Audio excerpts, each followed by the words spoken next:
Halo sahabat sekalian, ketemu lagi di channel PLTS Sederhana. Gimana kabar sahabat semua? Semoga tetap dalam keadaan baik dan juga sehat selalu. Oke sahabat, di kesempatan kali ini saya akan membahas tentang PLTS untuk gerobak.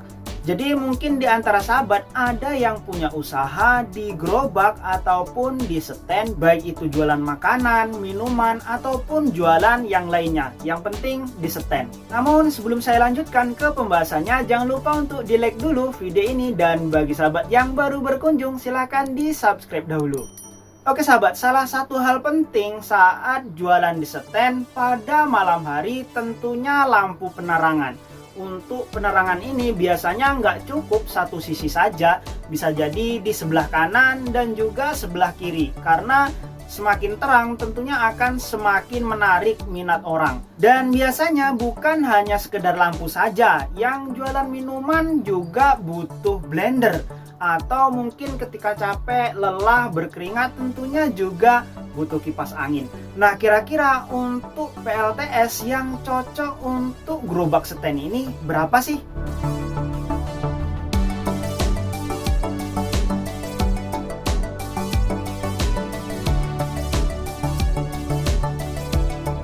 Oke sahabat, coba saya rincikan satu persatu ya, mulai dari panel suryanya, kemudian SCC-nya, terus baterainya, dan karena kemungkinan butuh blender jadi perlu membeli inverter juga. Oke sahabat, untuk panel suryanya saya sarankan menggunakan panel surya 100 WP ya. Jadi untuk panel surya 100 WP ini sudah cocok banget ketika diletakkan di atas stand ataupun di atas gerobak. Ini nggak terlalu besar dan juga nggak terlalu mencolok. Tinggal dikasih bracket, yang penting aman ketika dibawa kemana-mana. Nah selanjutnya untuk panel surya 100 WP ini cocoknya menggunakan SCC PWM yang 20 ampere, ataupun sahabat juga bisa menggunakan SCC MPPT yang 20 ampere. Kemudian untuk baterainya usahakan menggunakan baterai LiPo 4 ya, dengan kapasitas 12 volt 50 Ah.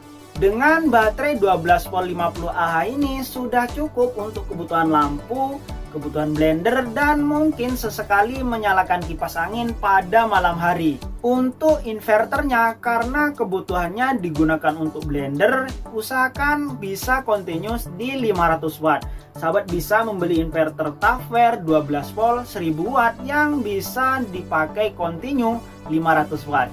Untuk perkabelannya dari panel surya menuju ke SCC, usahakan pakai kabel serabut dengan tipe NAF dengan ukuran 4 mili. Kenapa saya sarankan tipe NAF? Karena untuk di stand biasanya kabelnya bisa dilindungkan dan nggak kena panas. Dan untuk kabel dari SCC menuju ke baterai, kemudian dari baterai menuju ke inverter, cukup menggunakan kabel tipe NAF dengan merek Jembo ataupun Supreme, ukurannya cukup dengan 6 mili saja. Selain itu, karena ini sudah menggunakan kapasitas baterai yang agak besar dan sudah menggunakan beban inverter, tentunya butuh MCB. Untuk MCB dari panel surya menuju ke SCC pakai yang 10 ampere.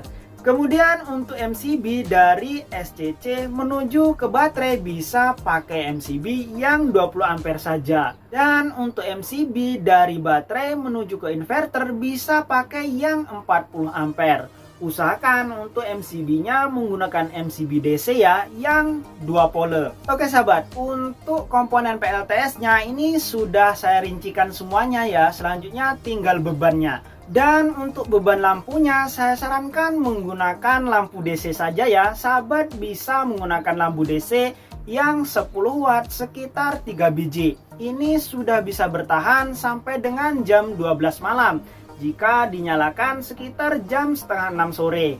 Dan untuk beban blender ini nggak bisa continuous sampai dengan jam 12 malam ya, mengingat untuk baterainya hanya 50 Ah.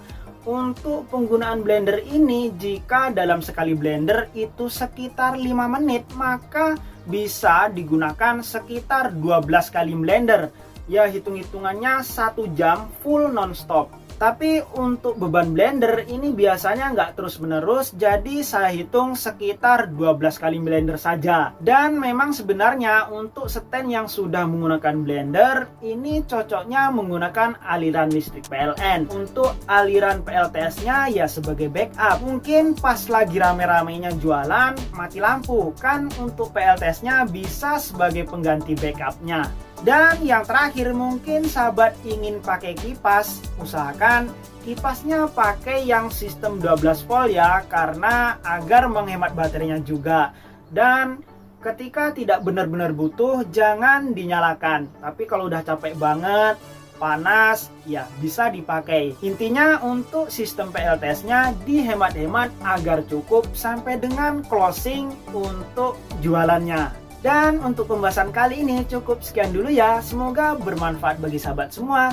Jika masih ada yang perlu ditanyakan, silahkan tulis di kolom komentar. Atau mungkin sahabat ingin belanja beberapa komponen PLTS, coba cek di pin komentar saya atau di deskripsi video. Di deskripsi video saya sudah meletakkan link koleksi Shopee saya. Di sana sahabat bisa melihat beberapa rekomendasi komponen PLTS yang mungkin sahabat butuhkan.